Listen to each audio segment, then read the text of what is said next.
Assalamualaikum warahmatullahi wabarakatuh.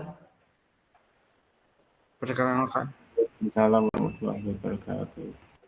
perkenalkan nama saya Adi Ardianto. NIM saya 24040274090. Kali ini saya akan memaparkan materi mengenai perilaku masyarakat yang berdasarkan Pancasila. Nah, Pancasila itu merupakan dasar negara yang sekaligus menjadi dasar ideologi dalam segala peraturan dan hukum yang berlaku di Indonesia. Nah, Pancasila sendiri itu memiliki peran yang penting bagi kehidupan bernegara dan berbangsa. Karena Pancasila merupakan landasan pola pikir, perilaku, dan norma serta nilai-nilai yang berlaku di Indonesia. Selain itu, Pancasila sebagai ideologi bangsa Indonesia memiliki sifat yang dinamis dan terbuka sehingga tetap dapat eksis dalam perkembangan zaman. Oleh karena itu, diharapkan masyarakat dapat memahami dan mengimplementasikan perilaku yang sesuai dengan nilai-nilai Pancasila. Nah, makna dan nilai-nilai yang terkandung dalam Pancasila itu ada 5. Yang pertama, ketuhanan atau religiusitasi, kemudian kemanusiaan atau moralitas, persatuan Indonesia yaitu kebangsaan, permusyawaratan dan perwakilan, dan yang terakhir keadilan sosial. Nah, yang pertama ketuhanan atau religiusitas yaitu nilai yang berkaitan dengan keterkaitan individu dengan sesuatu yang dianggap sakral, suci, agung, dan mulia. Nah, masyarakat yang berketuhanan yaitu masyarakat yang memiliki jiwa semangat untuk mendapat ridho Tuhan. Selain itu, sesuai dengan sila pertama, negara menjamin kemerdekaan seluruh penduduknya untuk beribadah dan memeluk agama dan kepercayaan masing-masing. Nah, perilaku masyarakat yang sesuai dengan sila tersebut seperti menjalankan ibadah sesuai agama dan kepercayaannya. Selain itu, menjalankan aturan yang terdapat dalam agamanya seperti kalau di agama Islam itu ada puasa, sholat, di agama Kristen itu ada ibadah setiap hari Minggu atau hari Sabtu, kemudian ada Natal. Kalau di Hindu Buddha, sikap yang mencerminkan perilaku tersebut seperti menyayangi dan merawat segala sesuatu ciptaan Tuhan serta tidak merusak yang telah diciptakan Tuhan, baik itu hewan maupun tumbuhan ataupun bentang alam lainnya. Kemudian ada kemanusiaan atau moralitas. Nah, kemanusiaan ini ada pada sila kedua yaitu kemanusiaan yang adil dan beradab. Adalah pembentukan suatu kesadaran tentang keteraturan sebagai asas kehidupan. Sebab setiap manusia mempunyai potensi untuk menjadi manusia yang sempurna, yaitu manusia yang beradab. Nah, masyarakat yang maju peradabannya akan lebih mudah menerima kebenaran, mengikuti tata cara dan pola kehidupan masyarakat yang teratur, dan mengenal hukum secara universal. Kemudian perilaku yang sesuai dengan sila ini yaitu pengakuan adanya harkat dan martabat manusia sebagai hak dan kewajiban asasinya.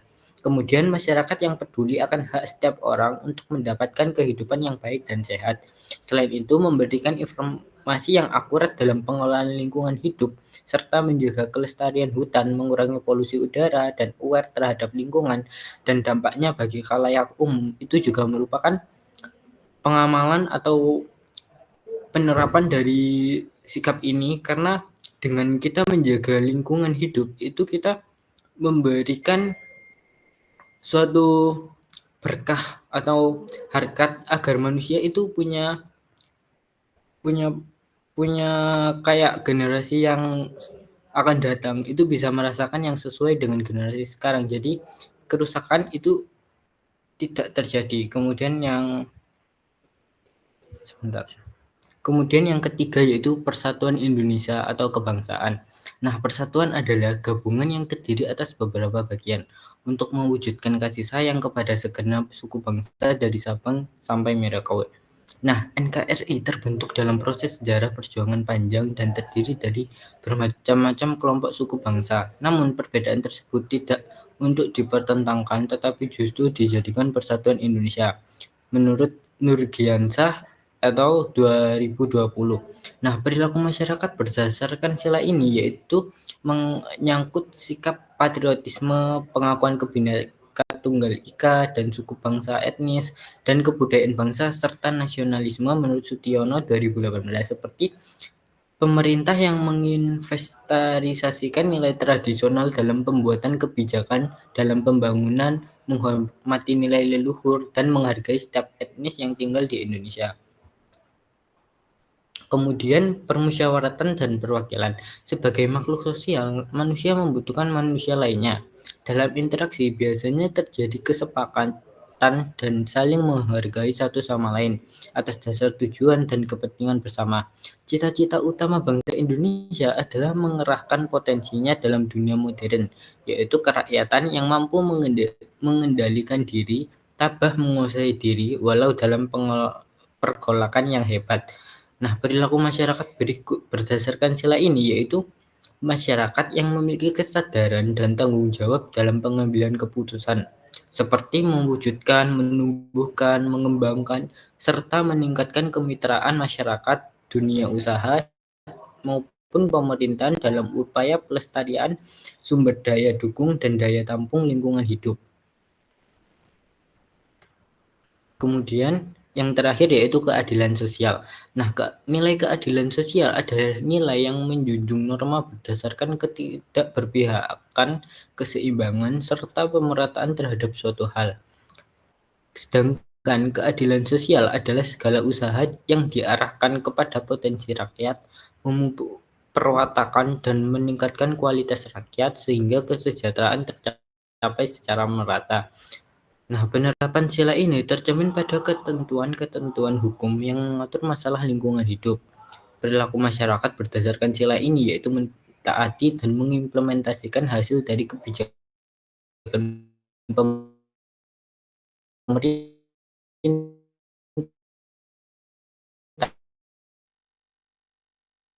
yang telah mengatur suatu hal yang dukungnya agar bermanfaat bagi. Selain itu, berpartisipasi dalam konservasi, rehabilitasi, dan penghematan sumber daya alam dan lingkungan hidup dengan menggunakan teknologi yang ramah lingkungan. Nah, dari pemaparan tersebut dapat disimpulkan bahwa Pancasila itu memiliki nilai-nilai luhur yang dapat dijadikan pedoman hidup dalam berbangsa dan bernegara. Penerapan perilaku yang sesuai berdasarkan Pancasila sangat penting agar nilai-nilai yang terkandung dalam Pancasila tidak hanya sebatas mengetahui tetapi dapat melaksanakannya dalam kehidupan, terutama pada zaman sekarang yang batas-batas antar wilayah mulai hilang.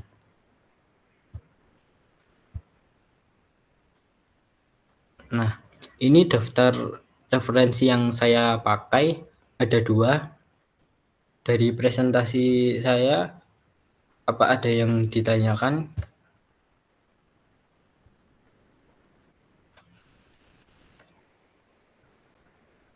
Kalau ada bisa raise hand. Saya tunggu sampai 21.40.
Ya, baik. Mas Dio, apa ada yang ditanyakan?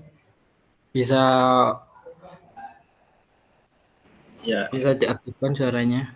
ya terima kasih atas waktunya Mas Adi. Menurut Mas Adi sendiri ya, apa jadinya jika Pancasila tidak diterapkan dalam kehidupan beragama, khususnya di Indonesia ini bagaimana menurut Mas Adi? Pendapat Mas Adi aja. Ya, baik. Terima kasih atas pertanyaannya. Bagaimana jika Pancasila tidak diterapkan dalam kehidupan beragama di Indonesia seperti itu?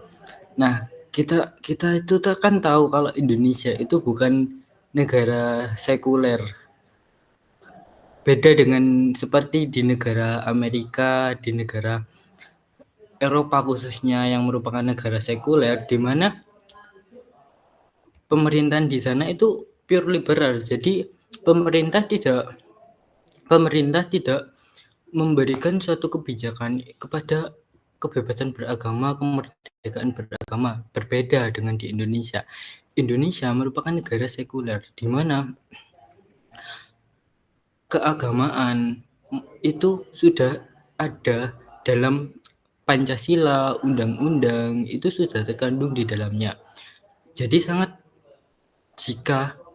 jika agama itu tidak diterapkan dalam Pancasila, maka kehidupan masyarakat bisa saja paham-paham seperti komunisme, liberalisme itu masuk dengan mudah.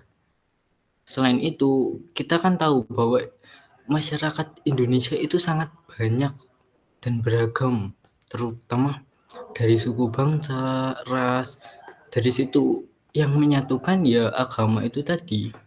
Moral suatu bangsa, khususnya bangsa Indonesia, itu tercermin dari agamanya, karena agama merupakan pedoman hidup pedoman hidup dari manusia. Oleh karena itu, agama sangat penting dalam Pancasila dan agama tidak bisa terlepas dari Pancasila. Oleh karena itu, agama ketuhanan yang Maha Esa itu urutannya yang paling pertama dan merupakan yang paling vital dalam Pancasila dan hukum-hukum yang ada di Indonesia. Baik, sekian dari saya. Apa ada sanggahan atau dapat diterima oleh Mas Rio? Baik, terima kasih atas jawabannya Mas Adi, sudah cukup dari saya. Baik, apa ada yang tanya lagi? Kalau tidak ada, saya akhiri presentasi saya.